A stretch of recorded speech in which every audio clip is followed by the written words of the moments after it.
this one. I have a little bit of a lingering cough from a cold, so I apologize in advance, but I'm probably going to cough once or twice or 50 times during this recording, and I'll try to keep the volume down.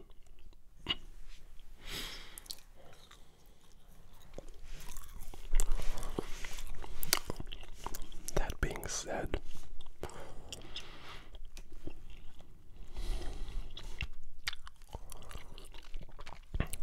today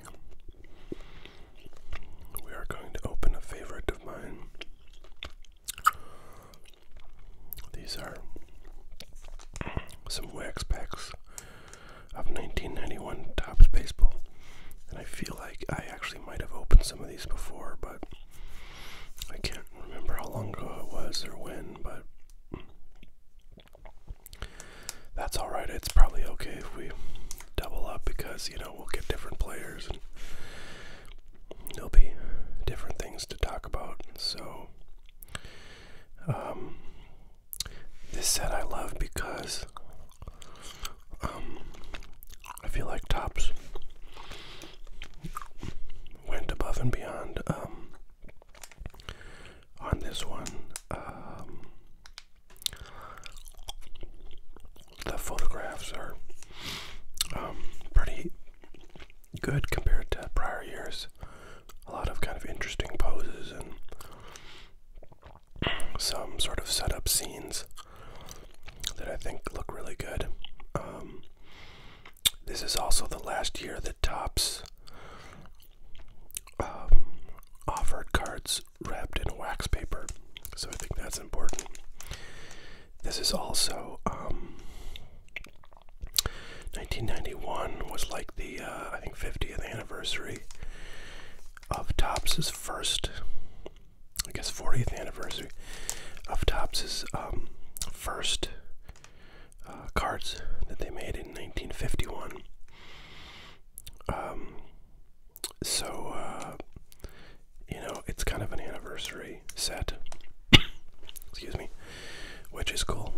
There was some possibility to instantly win vintage Top cards, and I can't remember if I think they inserted some of them in here. And they didn't, I don't believe they had any special marking or anything. But I can't remember if I ever got any or not. So anyways, I don't know, I think this is one of the best, you know, of the kind of crappy early 90s sets out there. And I always am happy to open some of these, and if I find boxes of them at card shows for cheap, I'll definitely buy them. Interesting about this set actually is that excuse me, 1991 was when the Gulf War was going on, I believe, and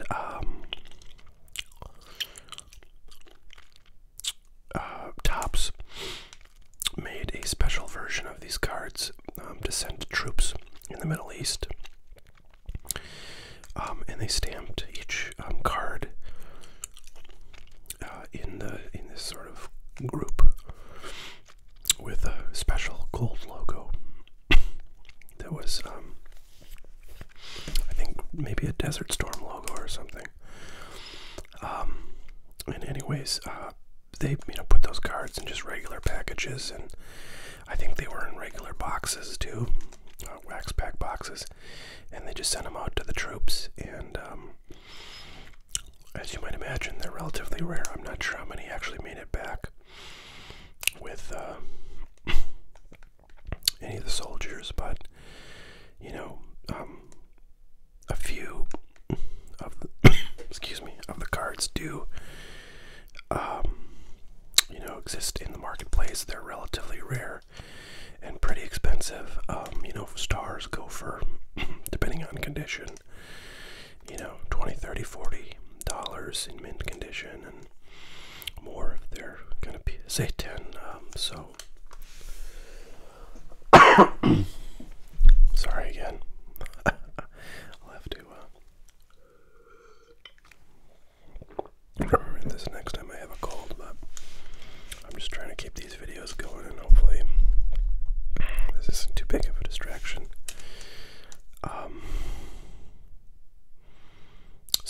Yeah, without further ado, let's go ahead and open these.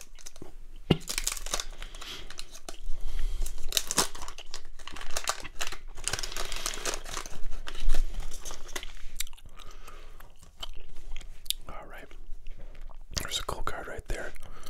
David Justice, rookie card. All-Star rookie emblem. Pretty cool. I always love these kind of rookie cup cards. Mike Dunn. Excuse me. Stan Javier. Chris Hammond. Oh, Sammy Sosa. There's a second-year card of Sammy in a throwback jersey. Alfredo Griffin. Boy, he must have been playing a long time at that point, yep. Started in 76. Sid Bream. Here's our instant win game.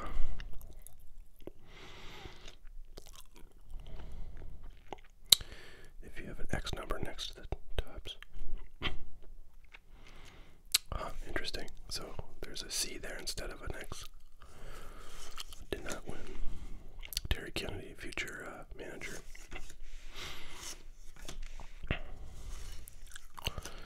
Nick Lavaya. Dave Steeb. Odabe McDowell. Andy McGavigan. And Joe Morgan. That is interesting. I don't know who that is. But of course he has the same name as Hall of Fame second baseman Joe Morgan, who played for the Reds and a few other teams, I think. Huh, that's weird. I never heard of this guy. He's originally from Massachusetts. Had a winning record in 1990. That's interesting. I don't know how long he was with Boston. If there's any Boston fans watching, let me know if you remember that guy from the early 90s.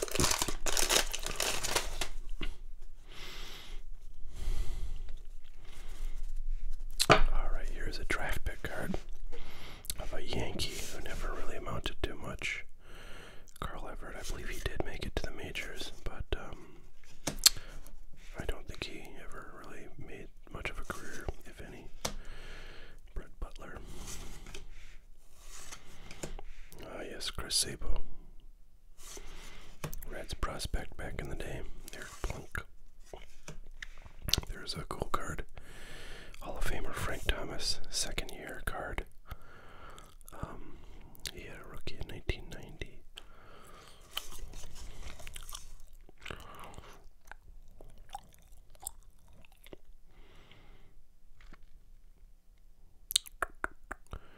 Trying to see.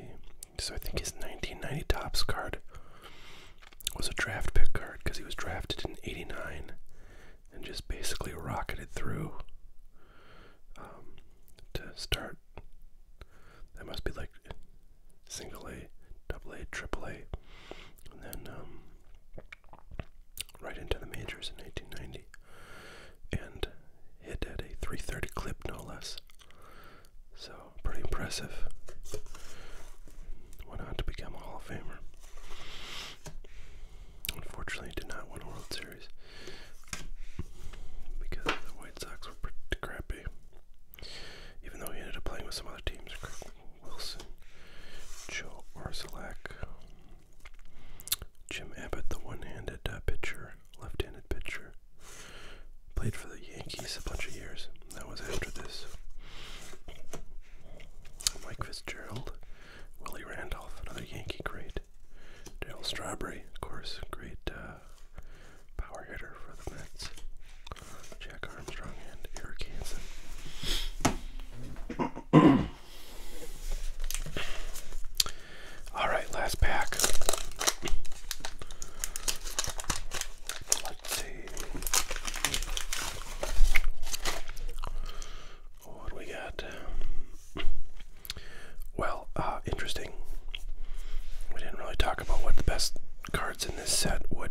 certainly this is one of them, if not the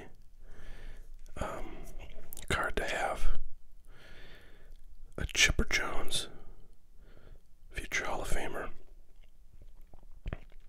Draft pick card. This was his first card.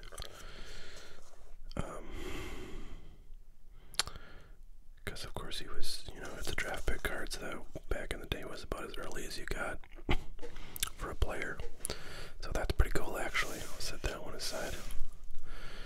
Candy Maldonado, Mike Pilecki, Fred Lynn,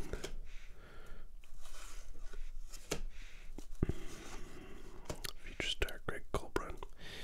In fact, was not a future star. I don't know how long his career was, but I know he did not, really ever become a star.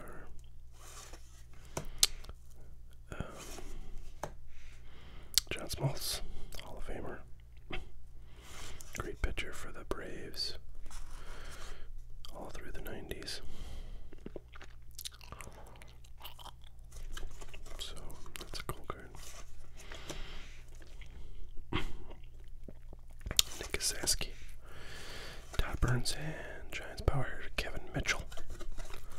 Great player during his prime. 47 home runs to lead the league in 1989. I remember him very well from that time period, and his cards were very valuable. So now they are absolutely worthless, unfortunately, for me, because I have a lot of them left over. But there you go. There's some 40th anniversary 1991 Topps baseball cards for y'all. Sorry for the weak voice, but hopefully it wasn't too distracting. And we'll see y'all next time. Have a good one.